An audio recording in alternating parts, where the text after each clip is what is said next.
에스겔 44장 10절부터 31절까지 함께 봉독합니다.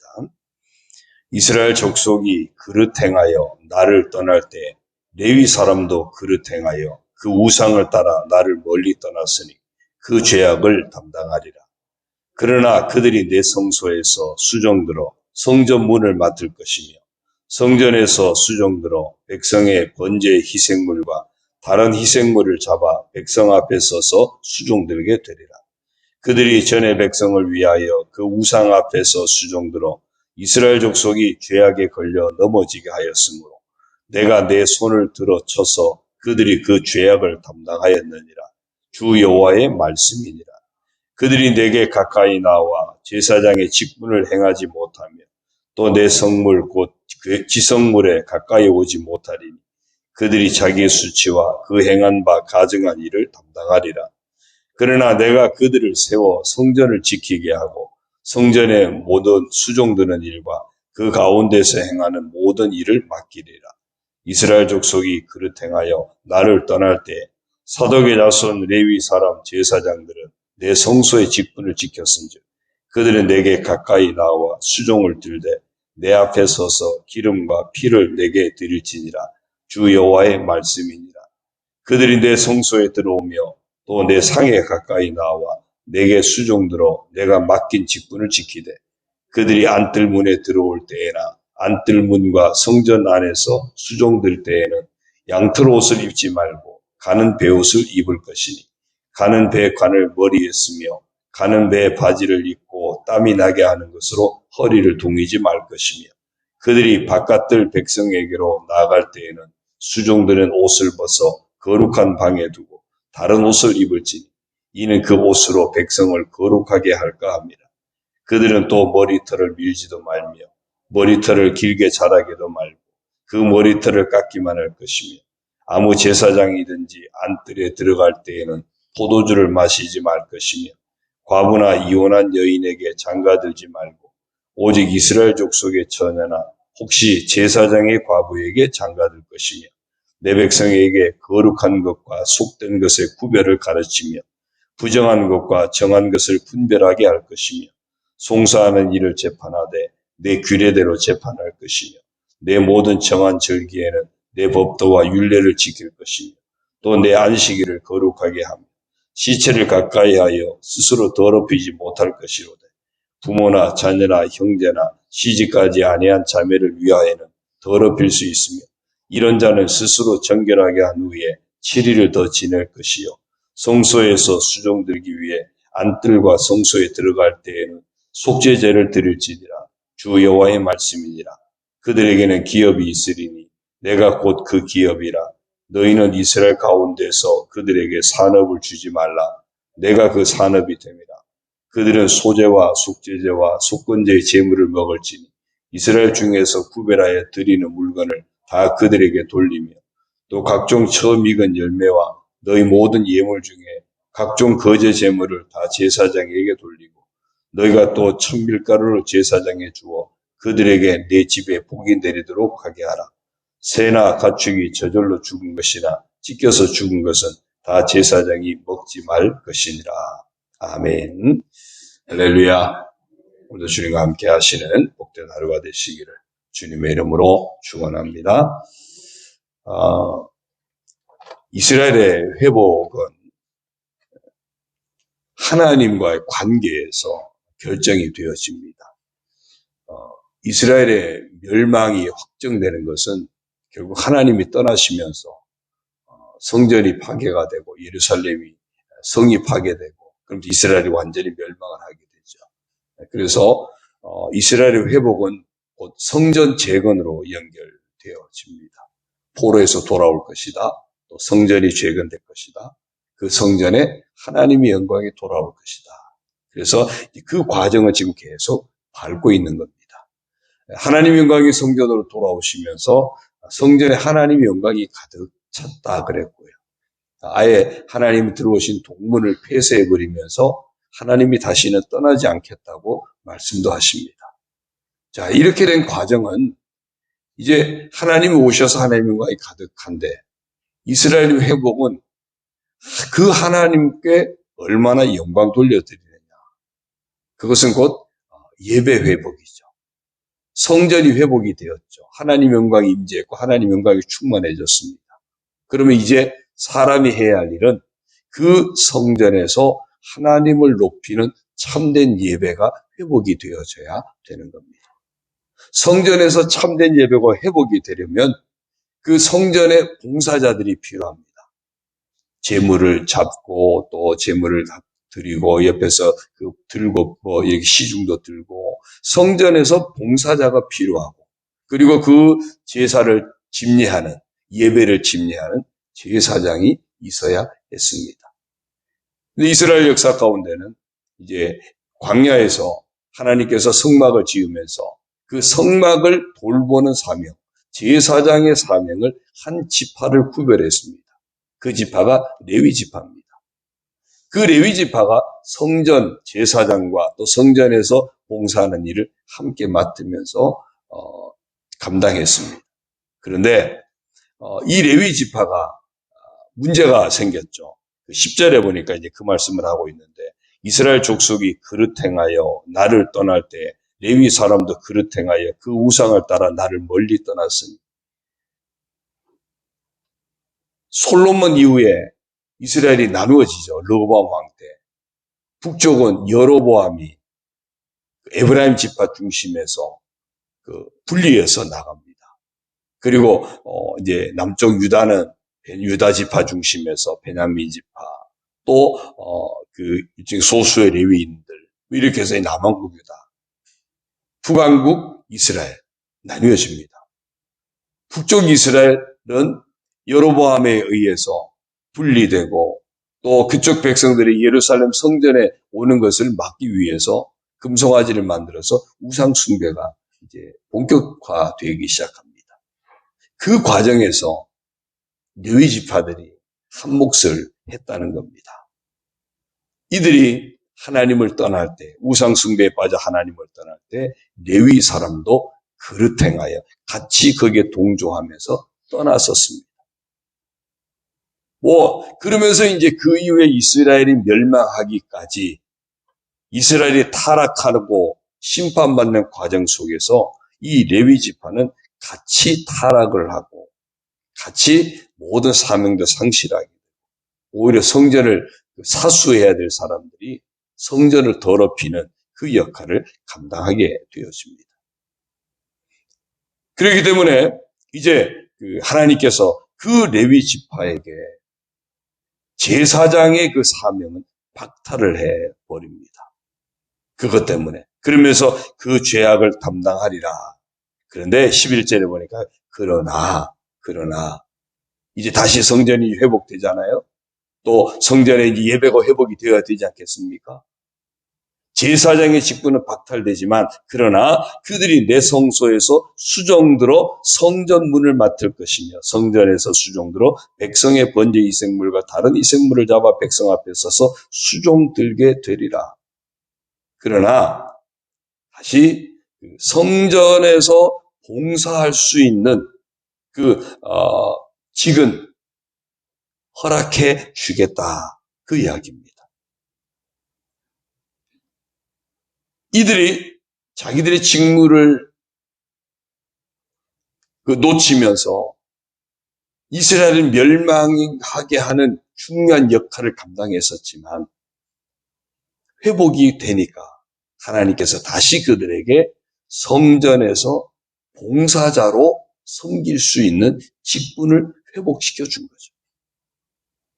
이것이 곧 어떤 하나님의 사랑, 또 하나님의 은혜, 하나님의 긍휼을 우리에게 보여주시는 그런 장면입니다. 우리도 수없이 실수하지 않습니까?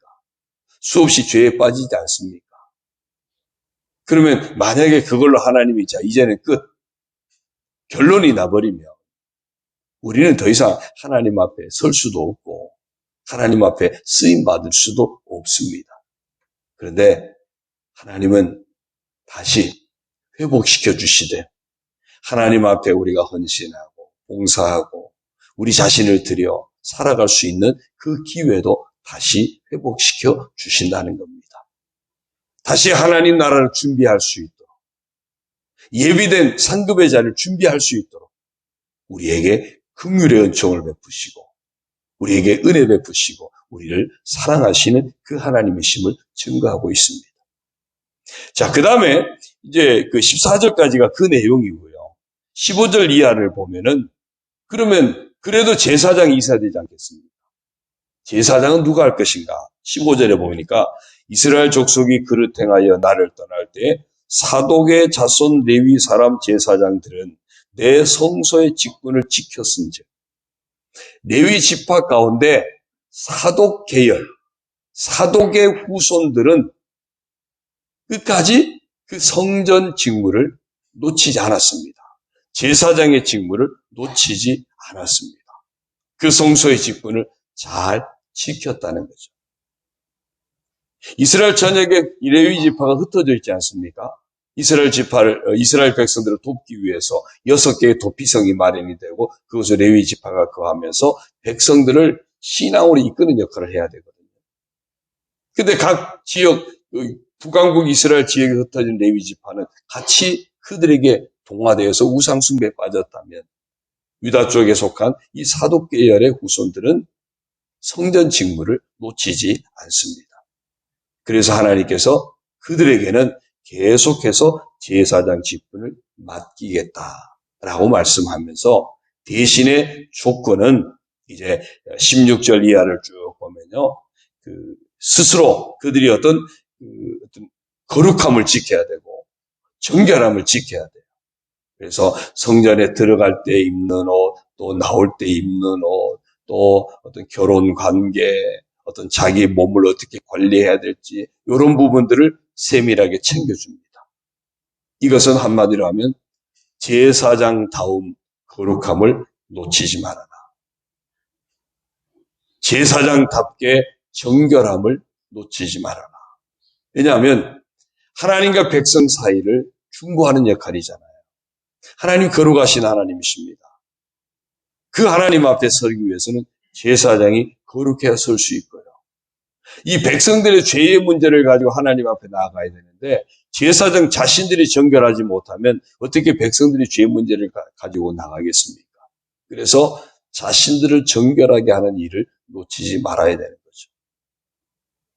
이 제사장의 모든 것을 완벽하게 충족시킨 분이 바로 완전한 대제사장, 우리에게 큰 대제사장이 있는데 그분이 바로 예수 그리스도신 겁니다.